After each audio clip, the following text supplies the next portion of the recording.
आंबा मालिकेच्या आजच्या भागामध्ये आपण पाहणार आहोत की आता सगळी तयारी एकदम जोरदार इथे मिळून सगळ्यांनीच केलेली असते. आता पूजेची वेळ झालेली असते आणि त्याचमुळे आता अक्षय आणि त्याचसोबत रमा हे सुद्धा तयार असतात. तर रमाने छान पुरणपोळ्यांचा नैवेद्य केलेला असतो आणि पुरणपोळ्या म्हटलं की आता घरात सगळ्यांनाच आता खूप जास्त इच्छा झालेली असते की रमाच्या हातच्या पुरणपोळ्या खायच्या. कारण बऱ्याच दिवसांनी त्यांच्या घरात हा क्षण अनुभवायला त्यांना भेटत होता. कारण बरेच दिवस प्रत्येक कुटुंबातील मेंबर लांब लांब होते आणि आज खऱ्या अर्थाने या सणाच्या दिवशी एकत्र जमल्यामुळे त्यांना खूप जास्त उत्साह आलेला होता. आणि हे तर सगळं होतच होतं, पण त्यातच आता मुलांनी ज्या गोवऱ्या बनवल्या होत्या ना, त्या गोवऱ्याच आता इथे आता रमा आणायला सांगते. रमाने गोवऱ्या आणायला सांगितल्यावर सगळीच मुलं त्यांनी बनवलेल्या वेगवेगळ्या आकाराच्या गोवऱ्या आणून तिथे ठेवतात. आणि होळीजवळ त्यांनी त्या गोवऱ्या ठेवल्यामुळेच ना आता रमा म्हणत असते की आज मुलांमध्ये एक वेगळा स्पार्क दिसला आणि हे सगळं रमा तुझ्यामुळेच तर शक्य आहे. नाहीतरी आजकालची मुलं नुसते दिवसभर मोबाईलमध्ये असतात. मग अक्षयही म्हणतो की त्यासाठी तर मुद्दामुळंच रमाने या मुलांना मातीतले खेळ शिकवलेत. आज त्यांनी हे शेण बनवले आणि त्याच्यामुळेच आपण ही होळी साजरी करतोय.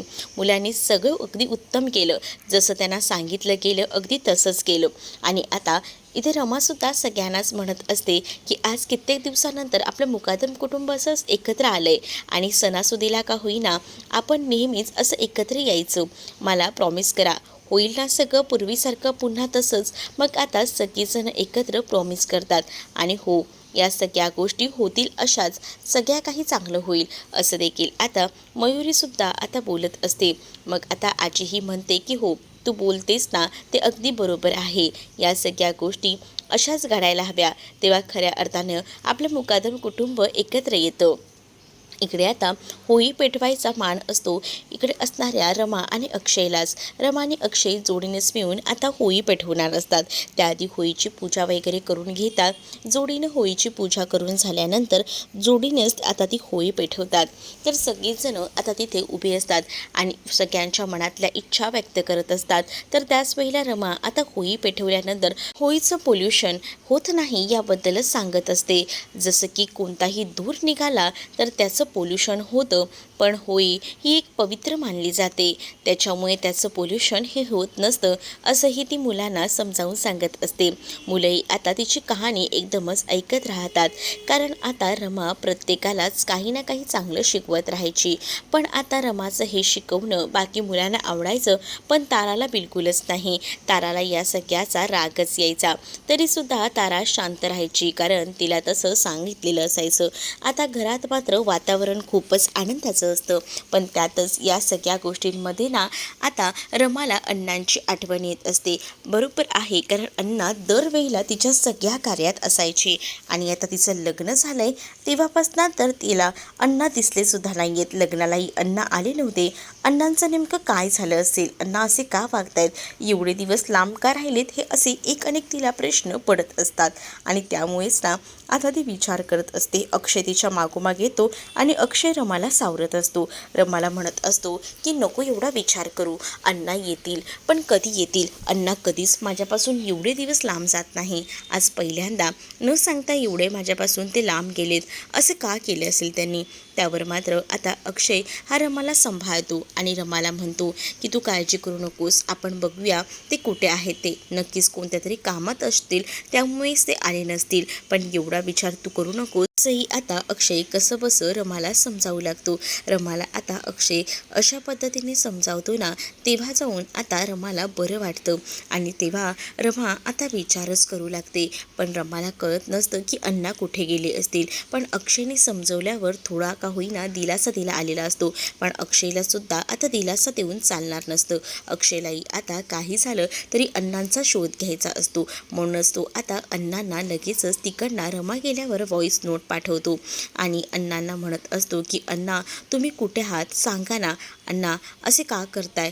बोला बोला ना, का असं वागताय तुम्ही?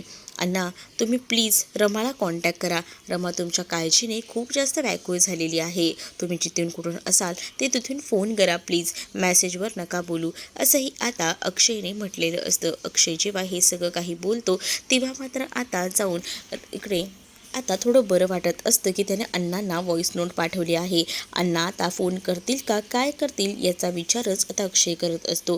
त्याला असंच झालेलं असतं की कधी एकदा सगळं काही नीट होतंय. अण्णा गायब झाल्यापासून रमाचं मनही कशात लागत नसतं, म्हणून अक्षयही खूप जास्त अस्वस्थ असतो, उदास असतो. त्यालाही असंच वाटत असतं की कधी होईल या सगळ्या गोष्टी नीट. आता बाहेर बसलेली असते. अर्था जेव्हा बाहेर बसते तेव्हा एकटक ती आकाशाकडे पाहत असते, कारण तिला तिचा बाबा आला नाही याचं खूप जास्त दुःख झालेलं असतं. आरोही तिथे येते आणि आरोही आता म्हणत असते की काय झालं आहे अर्था, तू अशी का बसली आहेस? तर अर्था म्हणते की मी काय करू, मला खरंच कळत नाही आहे. तुला आठवतं का जेव्हा तुला पाचगणीला यायचं होतं, तुला आईची आठवण येत होती, तेव्हा तू सुद्धा माझ्याकडे असाच प्रश्न केला होतास की तुला तुझी आई कधी भेटेल. तेव्हा तू अशीच आकाशाकडे एकटक बघत राहायचीस आणि त्यामुळेच मला एक ना अनेक प्रश्न विचारायचीस, तुझी आई कधी भेटेल, काय भेटेल. आणि मग तेव्हासुद्धा मी तुला असंच सांगितलेलं होतं की आकाशातल्या ताराकडे बघायचं. तेव्हा तिथे 2 तारे दिसले होते. त्यातली एक तारा म्हणजे माझी आई आणि दुसरी तारा म्हणजे तुझी आई. आणि तो तारा बघितल्यानंतरच आपण विषही मागितलेलं होतं की कधी एकदा आपली आई भेटते, असं तुला झालेलं होतं. आणि त्या तारानं तुझं ते विश केलेलं ऐकलंसुद्धा. म्हणजेच आपण पाचगणीला आलो आणि खऱ्या अर्थाने तुला तुझी आई भेटली. आपण त्यासाठी सुद्धा बरेच प्रयत्न केले, बरेच शोधही घेतले, पण त्यावेळेला आपल्याला कळलं होतं की तुझी आई आता या जगात आहे. तेव्हा आपण किती खुश झालो होतो. तुला जेव्हा कळलं होतं की रमा मॅडम म्हणजेच तुझी आई आहे, तेव्हा तुझ्या चेहऱ्यावरचा तो आनंद आणि या सगळ्या गोष्टी बघूनच ना मी खूप जास्त खुश झाले होते. तुला तर खऱ्या अर्थानं तुझी आई भेटली. या सगळ्या गोष्टीच ना अर्था समजावून सांगत असते. अर्था जेव्हा ह्या सगळ्या गोष्टी आरोहीला सांगते तेव्हा आरोही तिला म्हणत असते की तुझ्या बाबतीतही तसंच होईल, नको काळजी करूस, असंही आता सांगितलं जातं. पण कधी होतील या सगळ्या गोष्टी नीट, असाही विचार ना आता मात्र इथे असणारी अर्था करत असते. आरोही तिला समजावत असते. आरोहीला आता तो सगळा प्रसंग पुन्हा नव्याने आठवतो, कारण ती बाबांजवळ हट्ट करायची. तिचा मित्र गोलू जेव्हा पाचगणीला गेला होता तेव्हा तिलासुद्धा जायचं असायचं आणि त्यामुळेच तिनं बाबांजवळ हट्ट धरला होता. त्यातच तिला आता अर्थाने सुद्धा सांगितलेलं होतं की पाचगणीला गेल्यावर तुझी आई तुला नक्कीच भेटेल. आणि अगदीच तसंच झालेलं असतं. खऱ्या अर्थानं आता मुकादम कुटुंब एकत्र आलेलं असतं, पण त्यात मात्र अर्था नाखुश असते, कारण तिचे बाबा अजूनही तिच्या सोबत नसतात आणि त्यामुळेच आता ती खूप जास्त उदास असते. तर त्याच वेळेला आरोही मात्र या सगळ्या गोष्टींमध्ये रमलेली असते. आणि आरोही जेव्हा या सगळ्या गोष्टीचा विचार करते तेव्हा मात्र आता तिला एकूण एक प्रसंग आठवत असतो. म्हणजेच अक्षय कसा काय या सगळ्यासाठी तयार होत नव्हता, पण त्यानंतर तिने गणूबाप्पाजवळ प्रार्थना केली होती आणि त्यानंतर मात्र बाबा यायला तयार झाला होता. आणि बाबा जेव्हा माझ्यासोबत आला तेव्हा मात्र मला या सगळ्या गोष्टी किती चांगल्या पद्धतीने भेटल्या. म्हणजेच काही आता व्यवस्थित झालं असाही विचार ना आता मात्र ती करत असते. आणि त्याच वेळेला तिला आता लॅपटॉपमध्ये शोधत असलेल्या रम्याच्या फोटोमधला तो सीनसुद्धा आठवतो, कारण बऱ्याच अडचणी आल्या होत्या तरीसुद्धा लॅपटॉपमधील तो फोटो त्या दोघीही जणी शोधत होत्या. आणि त्यावरूनच रमा मॅडम म्हणजेच माझी आई आहे ही गोष्ट आरोहीला कळली होती. आणि आरोहीला जेव्हा ही गोष्ट कळली होती तेव्हा आरोहीने मागचा पुढचा विचार न करता थेट रमाचं घर गाठलं होतं आणि रमाच्या घरी जाऊन तिला भेटली होती. रमाला तिने कडकडून मिठी मारली होती आणि तो सगळा प्रसंग तिला आठवतो. आणि ती आता म्हणत असते की माझी भेट ना खूपच छान झाली, पण तू काळजी करू नको, अर्थातही तुझ्या बाबतीतही तसंच काहीसं चांगलं होईल. आता आरोही अर्थाला बोलवून समजावू लागते. मग अर्था त्या क्षणाची वाट बघत असते, म्हणूनच ती आकाशाकडे एकटक बघत असते. आकाशामध्ये तारे दिसत असतात. तर आरोहीला म्हणत असते की आता बघ ना, सगळ्यांचे बाबा मिळाले, सगळ्यांची आई आली, तुझी तर पूर्ण फॅमिली तुझ्यासोबत आहे, पण माझं जवळचं असं कोणीच नाही आहे. त्याचाच मला ना खूप जास्त त्रास होतोय. मी विचार केला होता की सगळ्या काही गोष्टी नीट होतील, पण बघ ना सगळ्यांचे सगळे आले, पण माझे बाबा माझ्यासाठी आलेच नाही. त्यांना माझ्याबद्दल खरंच काही वाटतच नसेल का, असाही विचार ना आता अर्थाच्या मनामध्ये येत असतो. आणि हे सगळं ती आरोहीला बोलून दाखवत असते. पण आरोहीला ना वाईट वाटत असतं. अर्था जेव्हा हे सगळं काही बोलून दाखवते ना तेव्हा तेव्हा अर्था रडत असते. आरोही तिला सांभाळते. आरोही म्हणत असते की अर्थाताई, नको ना रडूस, नको ना त्रास करून घेऊस, असं बोलून ती आता तिला सावरत असते. जेव्हा आता ती तिला सावरते ना तेव्हा मात्र आकाशामध्ये तारे दिसत असतात. आरोही म्हणत असते की बघ ना अर्थाताई, वरती बघ तारे आहेत. थांब थांब थांब, आपण ना या ताऱ्यांकडे विष मागू शकतो. आणि असं बोलूनच ना ती आता ताऱ्याकडे विष मागायचं ठरवते. मग आता वर तारा असतो, त्या ताराकडे तू बघ आणि मग तो तारा तुला हवं ते तू मागू शकतेस, असं बोलून आता ते तिची मनातली इच्छा मागत असते. कारण तारा तुटायला आला की मनातली इच्छा मागितली तर ती पूर्ण होते. म्हणूनच ती आता तारा तुटायची वाट बघत असतानाच मनातली इच्छा बोलून दाखवते. कारण तिला तिच्या बाबाला भेटायचं असतं. आणि ती इच्छा जेव्हा ती आता बोलून दाखवते ना तेव्हा मात्र आता तिला बरं वाटत असतं. आणि जेव्हा ह्या सगळ्या गोष्टी दोघांच्यात होतात तेव्हा आरोहीला अर्था घट्ट मिठी मारते. कारण आता सगळ्या काही गोष्टी मस्त आणि छान घडत असतात, त्यामुळे बरंच वाटत असतं. आरताही तिला घट्ट मिठी मारते. तर पुढे मध्ये आपल्याला पाहायला मिळत असतं की अक्षय आता सगळ्यांसाठी दही घेऊन येतो. कारण प्रत्येकाच्या एक्झाम्स असतात, काही ना काही एक्झाम्स असतातच. त्यामुळे आता आनंदसुद्धा पार्थला सांगत असतो की एक्झाममध्ये व्यवस्थित काय ते कॉन्सन्ट्रेट कर आणि व्यवस्थित सगळं काही लिहून घे, असंही आता सांगितलं जातं.